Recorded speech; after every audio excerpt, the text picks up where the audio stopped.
Sketching, जिसे करना तो सभी चाहते हैं बट ड्राइंग के साथ उसे मिक्सअप कर देते हैं। ड्राइंग को इम्प्रूव करने के लिए आपको स्केचिंग करनी ही होगी। यहाँ पर मैं रैपिड और स्लो दोनों टाइप की स्केचिंग को इन्वॉल्व कर रहा हूँ। स्टार्टिंग में स्लो और धीरे धीरे उसकी स्पीड बढ़ाते जाना, जिससे थॉट प्रोसेस और एनालिटिकल पावर इंप्रूव होगी। जिस तरीके से मैथ और साइंस में एक इक्वेशन को सॉल्व करने के लिए काफी सारे तरीके होते हैं, उसी तरीके से ड्राइंग में भी एक सिंगल ऑब्जेक्ट को बनाने के काफी सारे तरीके हो सकते हैं। आपने काफी सारे आर्टिस्ट को देखा भी होगा स्केचिंग करते हुए कि वो एक जगह से दूसरी जगह पर जाते हैं, रेदर देन कि वो पूरे ऑब्जेक्ट को एक साथ लेकर चलें, वो ऑब्जेक्ट को छोटे छोटे पार्ट्स में डिवाइड कर देते हैं और उन पार्ट्स को एक एक बनाते हुए आगे चलते हैं। ये हो गया एक तरीका ड्रॉ करने का। आज की वीडियो में एक अलग तरीका बताने वाला हूँ जिससे फॉर श्योर आपकी स्केचिंग इंप्रूव होगी। और यहाँ पर भी वही रूल अप्लाई होगा कि आपको अपने ऑब्जेक्ट को कोई नाम नहीं देना है। वो आपके लिए एक ऑब्जेक्ट है, चाहे वो कुछ भी हो, नोज, आईज, कोई स्टिल लाइफ, कुछ भी हो, आपके लिए वो एक ऑब्जेक्ट होना चाहिए। आपको वहां पर कुछ रैंडम शेप्स दिख रही होनी चाहिए। तो इस वीडियो से पहले आप आई बटन पर दी हुई वीडियो को जरूर चेकआउट करें, जिससे कि इस वीडियो से आप ज्यादा से ज्यादा आउटपुट निकाल पाओगे।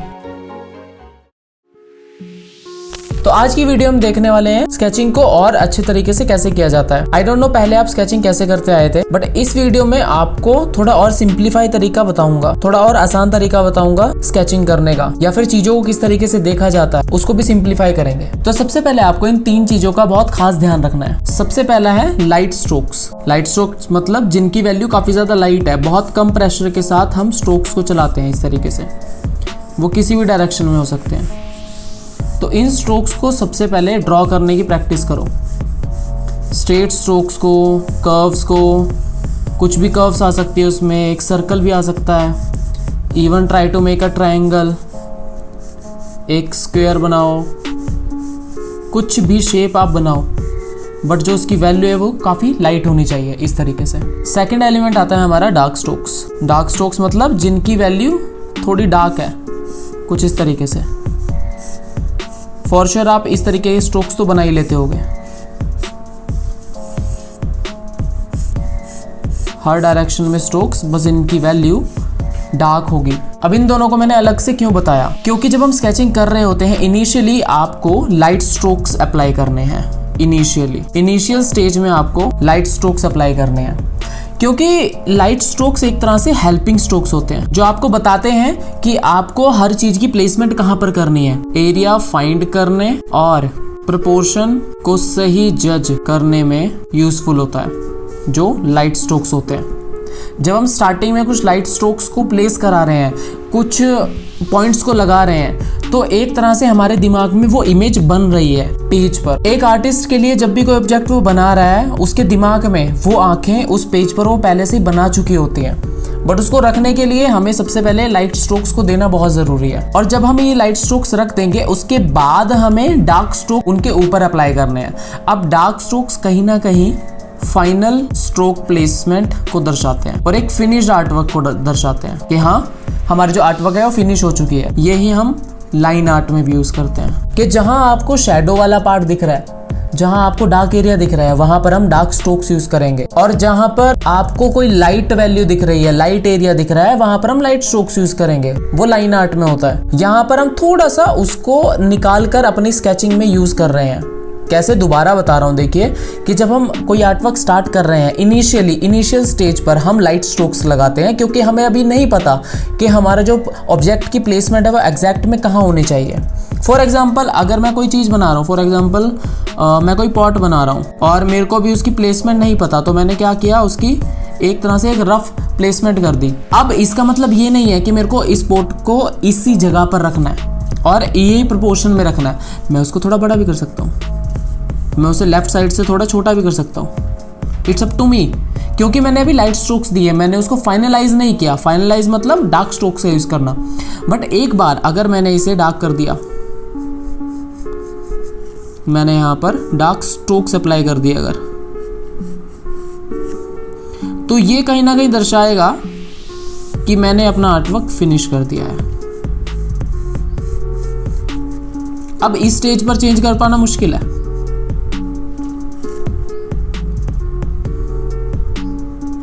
तो इसीलिए इनिशियल स्टेज में हमें डार्क स्ट्रोक्स यूज नहीं करने हैं, स्टार्टिंग में लाइट स्ट्रोक्स। और जब एक बार हमें प्लेसमेंट सही हो जाए, हमें पता लग जाए कि हाँ, हमने यहीं पर प्लेसमेंट करनी है अपने ऑब्जेक्ट की, अपने छोटे छोटे ऑब्जेक्ट्स पार्ट की, उसके बाद हम उसे डार्क करेंगे। तो इसलिए सबसे पहले आपको इन लाइट स्ट्रोक्स और डार्क स्ट्रोक्स की प्रैक्टिस होनी चाहिए कि आप अपने हाथों से लाइट स्ट्रोक्स बहुत ही ईजिली निकाल पा रहे हो और डार्क स्ट्रोक्स तो आप निकाल ही पा रहे होगे फॉर श्योर। बट ध्यान रखना, जब आप डार्क स्ट्रोक्स निकाल रहे हो, डार्क स्ट्रोक्स ड्रॉ कर रहे हो, तो पेज डैमेज ना हो। पेज डैमेज कैसे पता लगेगा? अगर आप ज़्यादा ही प्रेशर लगा रहे हो, तो अगर आप उसे मिटाने जाओगे तो वो इस तरीके से निशान छोड़ेंगे, तो इसका मतलब है आप पेज को डैमेज कर रहे हो। ये प्रैक्टिस गलत है, ऐसा नहीं करना है बिल्कुल भी आपको, तो इसे अवॉइड करना है। और हर एक पेंसिल की लिमिट होती है डार्क जाने के लिए। अब ऐसा नहीं है कि आप HB पेंसिल से बहुत ज़्यादा डार्क करोगे, आप 8B पेंसिल जितना डार्क करने जाओगे वो हो नहीं पाएगा, क्योंकि उसकी कैपेसिटी नहीं है इतना। तो अगर आपको डार्क करना है, यूज़ 8B पेंसिल और डार्कर पेंसिल। अगर आपको लाइट चाहिए तो आप डार्कर पेंसिल भी यूज़ कर सकते हो, बट वहाँ पर आपको लाइट प्रेशर लगाना पड़ेगा। तो लाइट स्ट्रोक्स के लिए आपको लो प्रेशर अप्लाई करना है, डार्क स्ट्रोक्स के लिए थोड़ा ज़्यादा प्रेशर, हाई प्रेशर। तीसरा और दी मोस्ट इंपॉर्टेंट एलिमेंट है हमारा हिट एंड ट्रायल मेथड। ये मेथड आपने फॉर श्योर मैथमेटिक्स करते थे, जब हम MCQ सॉल्व करते थे वहां पर ये मेथड आपने सुना होगा। जिनको नहीं पता मैं बताने जा रहा हूं तो ध्यान से सुनना। फॉर एग्जाम्पल आपके पास X, Y, Z कोई क्वेश्चन है और उसके आपको 4 ऑप्शंस दिए हुए हैं, option A, option B, option C and option D। इनमें से कोई एक सही है। तो हिट एंड ट्रायल मेथड क्या कहता है कि इस इक्वेशन को एक फॉर्मूले से सॉल्व करने के बजाय आप क्या करो, जो वैल्यूज इन ऑप्शंस में दी हुई हैं उन वैल्यूज को पुट करके देख लो। फॉर एग्जांपल A में कोई वैल्यू दी हुई है x, y की, तो उसे आपने पुट करके देखा इक्वेशन में। अगर वो सॉल्व हो गई, अगर वो सही आ रही है तो इसका मतलब ये सही है। अगर नहीं आ रही तो next, move to the next. अगर इसकी वैल्यूज भी सही नहीं आ रही है तो move to the next. Hit, पहले हमने देखा, हिट किया, एक ऑप्शन में जो वैल्यू दी हुई थी उनको हिट किया इस इक्वेशन में। अगर सही आई ठीक है, अगर नहीं आई सही तो ट्रायल, दोबारा ट्राई करेंगे हम नेक्स्ट ऑप्शन के साथ। यही सेम मेथड हम ड्राइंग में करते हैं कि जब हम प्लेसमेंट करा रहे होते हैं, जैसे मैंने आपको पहले बताया कि हमने पहले लाइट स्ट्रोक्स यूज करने हैं, तो वहां पर हम देख रहे हैं कि उसकी प्लेसमेंट वो सही है या नहीं। हम चेक कर रहे हैं, हम हिट कर रहे हैं कि यहाँ तक उसकी हाइट आएगी या नहीं आएगी, यहाँ तक उसका बॉटम आएगा नहीं आएगा, यहाँ तक उसकी साइड और दूसरी साइड यहाँ तक आएगी या नहीं आएगी। हम ये चेक कर रहे हैं, हम हिट कर रहे हैं कि यहाँ पर आएगी या नहीं आएगी। ऑप्शन में क्या है, अब ऑप्शन में ये वाला एरिया है कि ये लाइन यहाँ तक जा सकती है, यहाँ तक भी जा सकती है, यहाँ तक भी जा सकती है, यहाँ तक भी जा सकती है। अब इन ऑप्शंस में से हमें कोई एक ऑप्शन चूज करना है, ये हमारी आईज ही बताएंगी। तो सबसे पहले आपकी आईज का ट्रेन होना बहुत ज्यादा जरूरी है। तो आई ट्रेनिंग और बेसिक से सीखने के लिए आप artbyvinay.com पर विजिट कर सकते हैं,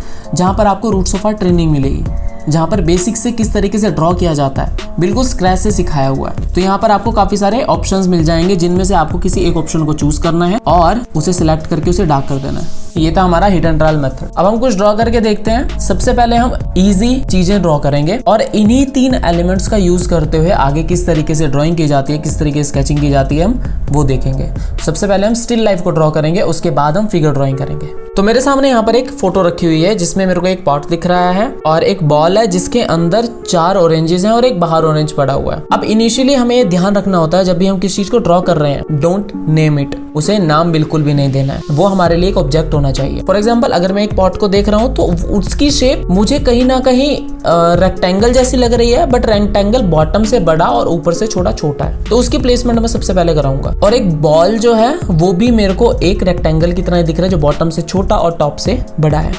ऑरेंजेस एक ओवल की तरह है, तो उनको एज इट इज मैं प्लेस कराऊंगा। उसे मैं एक ऑरेंज नहीं बल्कि एक ओवल की तरह देख रहा हूँ, और उसकी हाइट, विड्थ और उसकी प्लेसमेंट को सही तरीके से रखने की कोशिश करूंगा। और जो नीचे वाले ऑरेंज है मेरे को कंप्लीटली नहीं दिख रहे हैं, तो मैं उन्हें कंप्लीट नहीं बनाऊंगा, उन्हें वैसा ही बनाऊंगा जैसे मेरे को दिख रहा है। अगर मेरे को 20% दिख रहा है तो मैं 20% बनाऊंगा। If I can see the 50% of it, I will draw the 50%। तो सबसे पहले मैं उसे हल्का सा एक एरिया डिसाइड करूंगा, यहाँ से और यहाँ तक पूरा मेरा एक पॉट आ रहा है जिसकी विड्थ यहाँ तक है। देखिए मैं स्टार्ट लाइट लाइन के साथ ही कर रहा हूँ, बस सिंपल शेप्स और कुछ भी नहीं।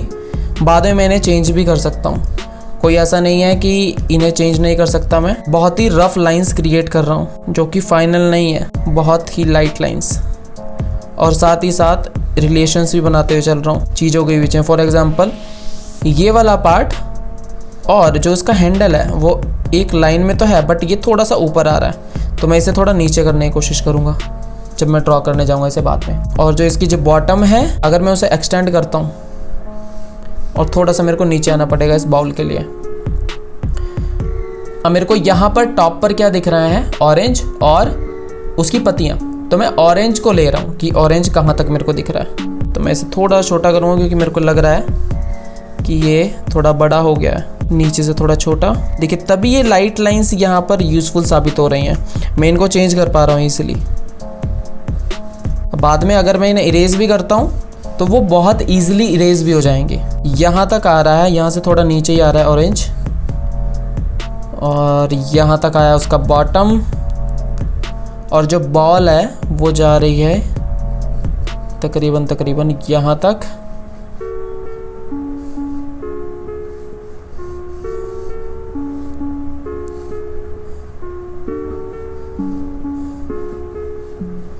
थोड़ा और छोटा,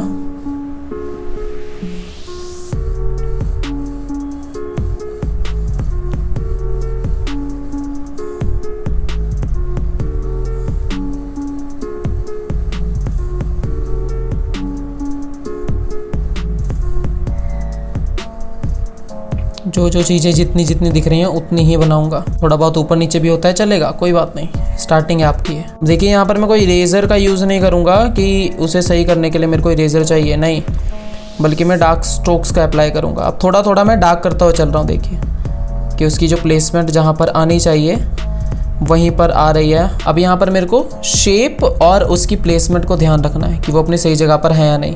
अगर थोड़ा सा ऊपर नीचे भी होता है तो मैं उसे चेंज कर रहा हूँ।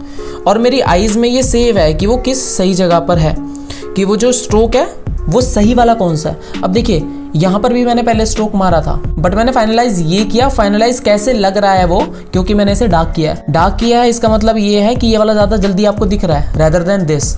ये आपको बाद में दिखा होगा, पहले आपको ये दिखी होंगी, पहले आपको ये वाली लाइंस दिखी होंगी जो आपको डार्क लाइंस दिख रही हैं। वहीं पर साथ ही साथ जो आपको थर्ड पॉइंट बताया था मैंने हिट एंड ट्रायल का, वो भी यूज़ कर रहा हूँ। अभी ज़्यादा डिटेलिंग में नहीं जा रहा हूँ मैं इस वाली स्टेज पर, क्योंकि अभी ये प्लेसमेंट वाली स्टेज है, ये फाइनल स्टेज नहीं है। तो यहाँ से आपको एक और सीख मिलती है कि स्टार्टिंग में आपको डिटेल्स में नहीं जाना है। जो वो आपको छोटे छोटे डिटेल्स, हाईलाइट्स दिख रही हैं, शेडोज दिख रहे हैं, उन पर नहीं जाना है। अभी आपको सिर्फ और सिर्फ उनकी प्लेसमेंट करानी है। अब हैंडल कहीं ना कहीं वो यहाँ तक आ रहा है, तो उसको मैं यहीं पर लेकर आऊँगा। उसकी जो विड्थ है वो चेक कर रहा हूँ दोबारा से, जो स्टार्टिंग पॉइंट है वो भी देख रहा हूँ। हर एक चीज़ जो मैं चीज़ ड्रॉ करते हुए जा रहा हूँ उसकी प्लेसमेंट देखता हुआ जा रहा हूँ।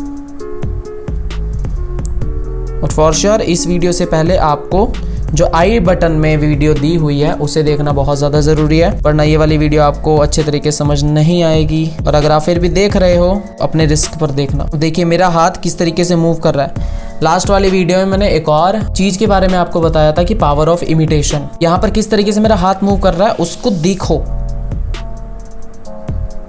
वो किस तरीके से फ्रीली मूव कर रहा है, उस तरीके को करने की कोशिश करो।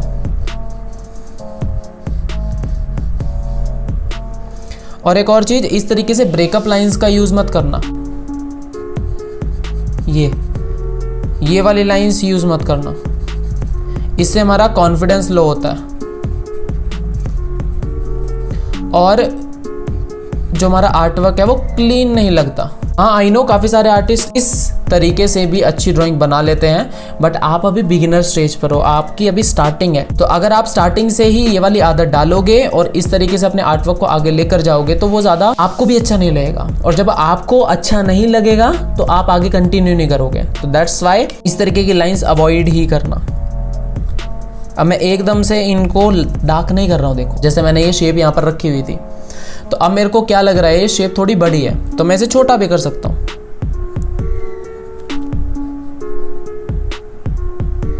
यही फायदा होता है जब हम स्टार्टिंग में लाइट स्ट्रोक्स का यूज करते हैं। और थोड़ा सा इसे ऊपर भी करना पड़ेगा, तो मैं कर सकता हूँ भी।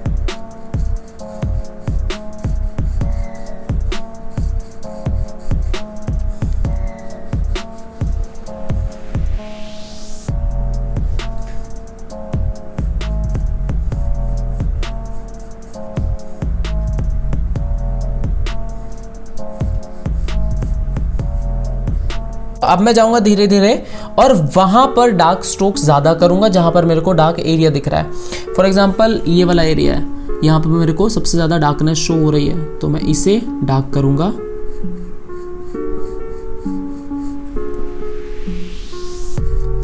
अब यहाँ पर मैं लाइन आर्ट का यूज़ कर रहा हूँ। अब यहाँ इस स्टेज में मैं थोड़ा सा डिटेल में जाऊँगा कि उसकी शेप क्या है एग्जैक्ट। यहाँ पे थोड़ा सा मेरे को गोलाई दिख रही है, फिर उसके बाद ये जब नीचे आ रहा है वो सीधा जा रहा है।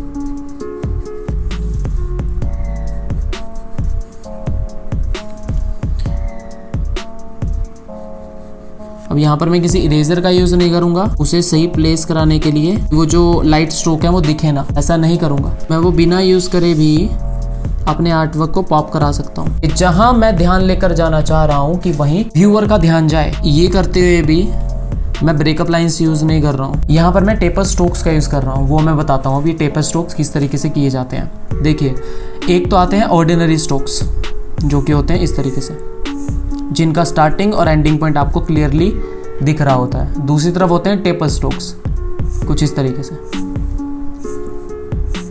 ये नुकीला पार्ट दिख रहा है आपको, ये नुकीला पार्ट होता है टेपर। अब वहीं पर आपको डबल साइड टेपर स्ट्रोक्स मारने हैं कुछ इस तरीके से।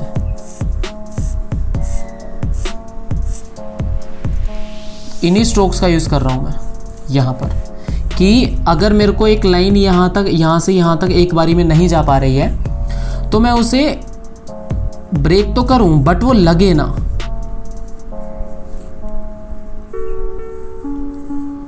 अब ये कनेक्ट कैसे कर पा रहा हूं मैं इस तरीके से, देखिए एक तो हो गई, हम ब्रेकअप लाइन्स इस तरीके से यूज कर रहे हैं कि हमें कनेक्शन दिखेंगे बीच में। दूसरी तरफ मैं क्या कर सकता हूं, टेपर स्ट्रोक्स यूज करूंगा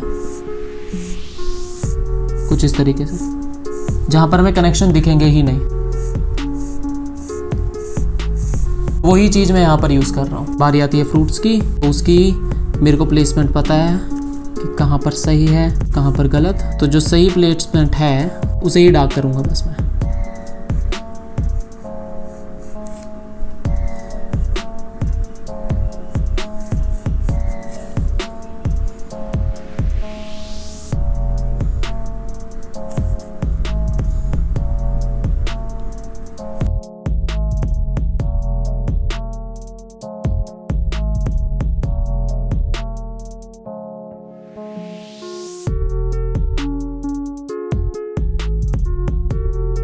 आप चाहें तो इसके ऊपर हाइलाइट्स की प्लेसमेंट भी दिखा सकते हैं, बट बहुत ही लाइट लाइंस के साथ, ज़्यादा डार्क नहीं होने चाहिए। अगर ज़्यादा डार्क हुई तो उनका मतलब कुछ और निकालेगा व्यूअर। देखिए बहुत लाइट लाइंस का यूज़ कर रहा हूँ।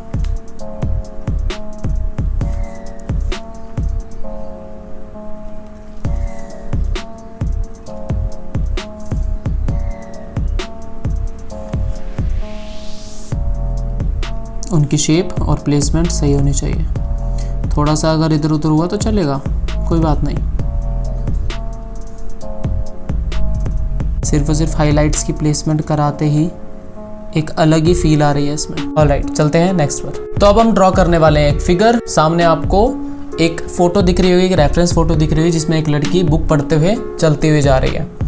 अब यहाँ पर आपको एक और चीज़ समझनी पड़ेगी कि जब भी हम स्केचिंग कर रहे होते हैं या जब हम ड्राइंग कर रहे होते हैं, इनिशियली जब हम प्लेसमेंट की बात करते हैं तो वहाँ पर लाइन का अच्छी क्वालिटी का होना ज़्यादा ज़रूरी नहीं है। इनिशियली की बात कर रहा हूँ, ध्यान से सुनना। इनिशियली जब आप लाइन को प्लेस करा रहे हो, सारे ऑब्जेक्ट्स को प्लेस करा रहे हो, उस टाइम पर लाइन की क्वालिटी का ज़्यादा अच्छा होना ज़रूरी नहीं है। आप टेढ़ी मेढ़ी लाइंस के बाद भी उन्हें अच्छा करो, जैसे मैंने हिट एंड ट्रायल बताया, या फिर आप धीरे धीरे इम्प्रोवाइज करो उसे। इसमें भी मैं वैसे ही करने वाला हूँ। स्टार्टिंग में मैं इतनी ज़्यादा अच्छी आउटलाइन नहीं रखूँगा, सिर्फ और सिर्फ उनकी प्लेसमेंट कराऊंगा। देखिए अभी मैं हेड की प्लेसमेंट करा रहा हूँ, बहुत ही लाइट लाइंस के साथ बना रहा हूँ। देखिए डिफरेंट शेप्स का भी यूज़ कर सकता हूँ। बिना लाइन क्वालिटी को अच्छा किए इनिशियली सिर्फ और सिर्फ प्लेसमेंट डिसाइड कर रहा हूँ। हर एक ऑब्जेक्ट की अलग से मार्किंग्स, ना ज़्यादा डिटेल में जाते हुए सिर्फ और सिर्फ एक चीज़ को अलग ऑब्जेक्ट में रख रहा हूँ। उसके लिए मैं एक बॉक्स भी क्रिएट करा सकता हूँ, या फिर जब जैसे देखिए पीछे बैग के लिए मैंने उसकी आउटलाइन की जो कॉन्ट्योर लाइंस दिख रही थी मेरे को, आउटर कॉन्ट्योर लाइंस दिख रही थी, उसकी प्लेसमेंट कराई है बस। ये बॉटम की लाइन है, ये थोड़ी और बॉटम की लाइन है, ये साइड में गई, ये टॉप के लिए गई, तो इसकी प्लेसमेंट करा दी बस मैंने। अब इसके बाद जो आगे मेरे को पैर जाता हुआ दिख रहा है उसकी प्लेसमेंट, जो पीछे पैर जाता हुआ दिख रहा है उसके लिए ये वाली प्लेसमेंट। अब ये देखिए जो पीछे वाला पैर है वो बैग से पीछे जा रहा है, कितना पीछे जा रहा है, कुछ इतना।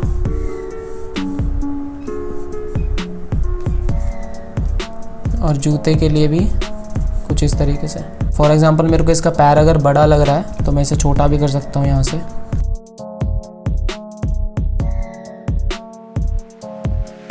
जूते की भी शेप आपको ध्यान रखनी है। अब जूता ऐसा नहीं है, जूता थोड़ा सा आगे मुड़ा हुआ है, तो उसके लिए आपको कुछ इस तरीके से शेप देनी पड़ेगी। तो आप इसे भी इमिटेट करो पहले कि मैं शेप कैसी दिख रही शेप के लिए मैं कैसी शेप यहाँ पर ड्रॉ कर रहा हूँ, पहले वो आप देखो।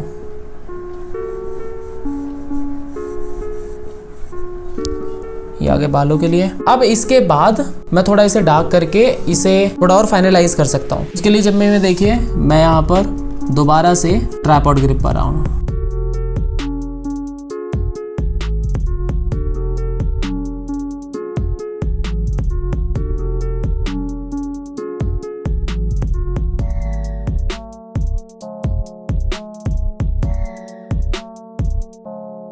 यहाँ पर मैं ज़्यादा डिटेल पर नहीं जा रहा हूँ कि उसका फेस ऐसा ही दिखना चाहिए, बल्कि सिर्फ और सिर्फ मेरे को ऐसा शो कराना है कि हाँ वहाँ पर एक गर्ल चलती हुई जा रही है और वो पढ़ रही है।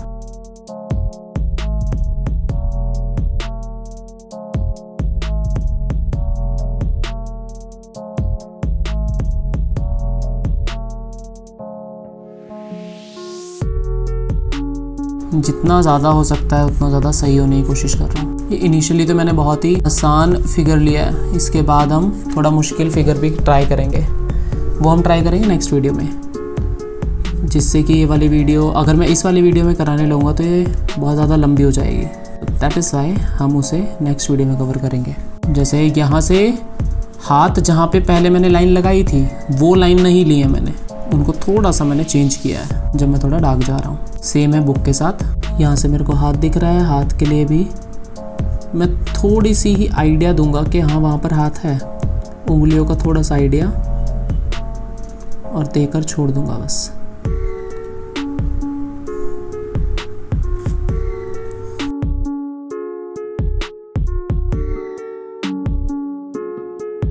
अब यहाँ पर जो लाइंस इनिशियली यहाँ तक जा रही थी, जिससे कि जो टांग थी वो ज़्यादा मोटी लग रही थी, तो इसलिए मैंने इसे थोड़ा पतला किया जब मैंने थोड़ा डार्क स्ट्रोक्स का यूज़ किया। नीचे जैसे ज़्यादा जा रही है वो पतली होती जा रही है।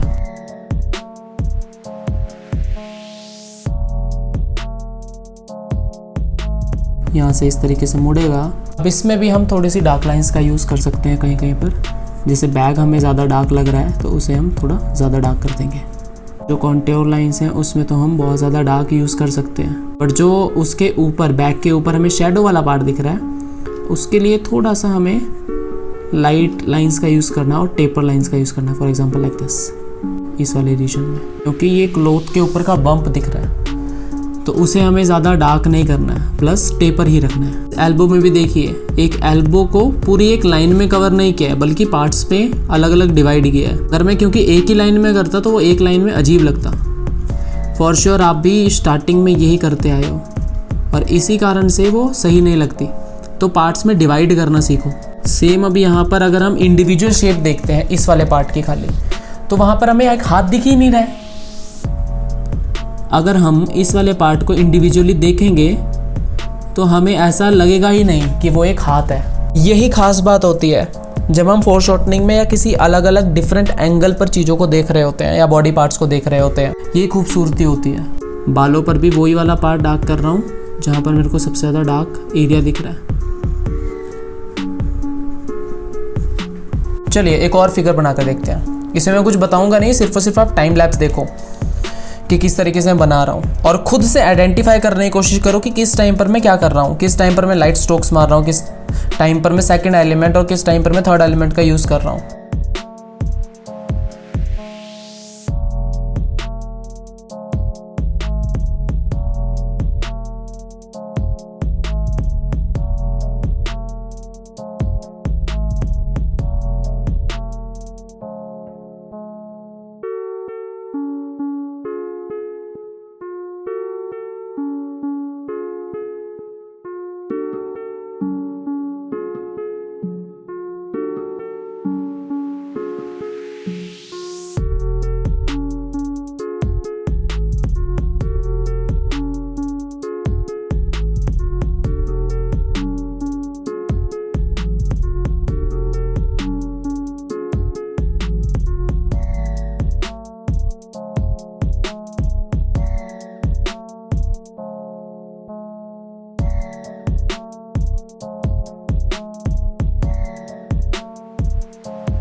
अब यहाँ पर अगर आपको कोई चीज़ समझ में नहीं आ रही है कि यहाँ पर लाइन किस लिए, कौन सी लाइन लगानी चाहिए वहाँ पर और कौन सी लाइन नहीं, तो उस एरिया को छोड़ दो, उस एरिया को कुछ नहीं करना। जैसे फॉर एग्जांपल मेरे को यहाँ पर जो सबसे छोटी वाली फिंगर है उसकी प्लेसमेंट नहीं डिसाइड हो रही है, तो मैंने उसे ऐसे ही छोड़ दिया, मैं कुछ करूँगा ही नहीं उसकी जगह पर।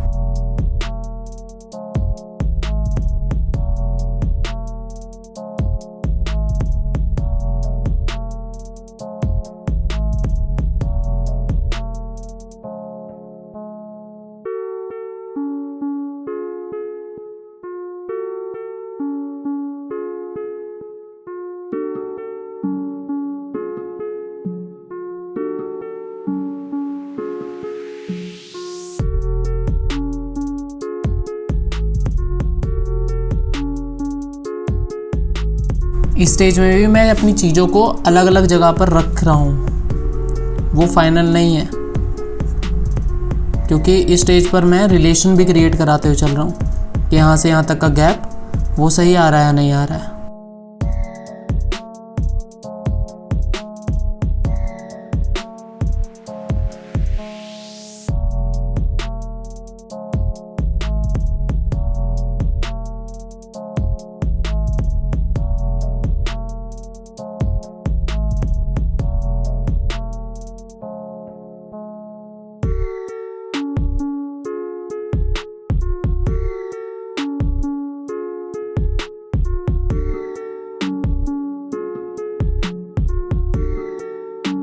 इस तरीके से हमारी एक और फिगर ड्राइंग रेडी है। सेम टेक्निक का यूज़ किया। अगर इससे रिलेटेड आपको कोई डाउट आते हैं तो please ask me in the comment, उनका जवाब देने की मैं पूरी कोशिश करूंगा। अगर इसका पार्ट 2 भी चाहते हो तो उसके लिए भी आप कमेंट सेक्शन में मेरे को ज़रूर बताना। इसमें हम थोड़े से और टफ फिगर्स लेकर आएंगे, और अगर थोड़े ईजी वाले चाहते हो तो भी वो मेरे को बताना कि हमसे इतना थोड़ा मुश्किल नहीं हो पा रहा है, तो इसके लिए मैं थोड़ा सा और ईजी आपके लिए लेकर आऊँगा। अगर ये सेम फ़ोटोज़ आपको चाहिए तो आपको इंस्टाग्राम का ब्रॉडकास्ट चैनल ज्वाइन करना पड़ेगा। यहाँ पर इस वीडियो में जो रेफरेंस फ़ोटोज़ यूज़ हुई हैं और जो पिछली वीडियोस में रेफरेंस फ़ोटो यूज़ हुई थी वो सारी की सारी आपको वहाँ पर अवेलेबल मिलेंगी। ड्राइंग के बेसिक्स क्लियर करना बहुत ज़्यादा ज़रूरी होता है। बेसिक्स नींव की तरह होते हैं। नींव जितनी ज़्यादा स्ट्रॉन्ग होगी, बिल्डिंग उतनी ही लॉन्ग टर्म के लिए सर्वाइव करेगी। यही बेसिक से एडवांस तक की जर्नी है रूट्स ऑफ आर्ट ट्रेनिंग, जो कि है full of hand movement exercise, I training, sketching करने का सही तरीका, ग्रिड मेथड ही नहीं फ्री हैंड से कैसे ड्रॉ किया जाता है, रियलिटी में कैसे स्टिल लाइफ और फेस ड्राइंग को ड्रॉ करना है, और इन्हीं सारी चीजों के साथ आपको आगे एज एन आर्टिस्ट ग्रो करना है। ऐसे कौन कौन से सोर्सेज ऑफ इनकम है जहां से आप कमा सकते हो, वो भी सारा कुछ इस एक कोर्स में बताया हुआ है आपको। यूट्यूब पर, इंस्टाग्राम पर किस तरीके से आपने वीडियोस बनानी है, उनको शूट करना है, रिकॉर्ड करना है, अपलोड करना है, स्क्रिप्ट राइटिंग करनी है, वो सारा कुछ आपको एक कोर्स में मिल जाएगा। तो इसका मतलब आपको कहीं और जाने की जरूरत नहीं है। रूट्स ऑफ आर्ट ट्रेनिंग और फ्री कोर्सेज के लिए विजिट करें artbyvinay.com, जिसका लिंक आपको डिस्क्रिप्शन में मिल जाएगा। एंड आई होप आज की वीडियो में आपको काफी सारा कुछ इन्फॉर्मेशन मिली होगी। तो अगर आपको कुछ नया सीखने को यहाँ से मिला हो, please type in the comment section. तो ज्यादा से ज्यादा इस वीडियो को अपने दोस्तों के साथ शेयर करना, ताकि मेरा जो मोटिव है ज्यादा से ज्यादा लोगों को ड्राइंग सिखाने का, आर्ट सिखाने का, आर्ट के लिए जागरूक करने का, वो मकसद पूरा हो सके। तो चलिए मिलते हैं नेक्स्ट वीडियो में। हर हर महादेव।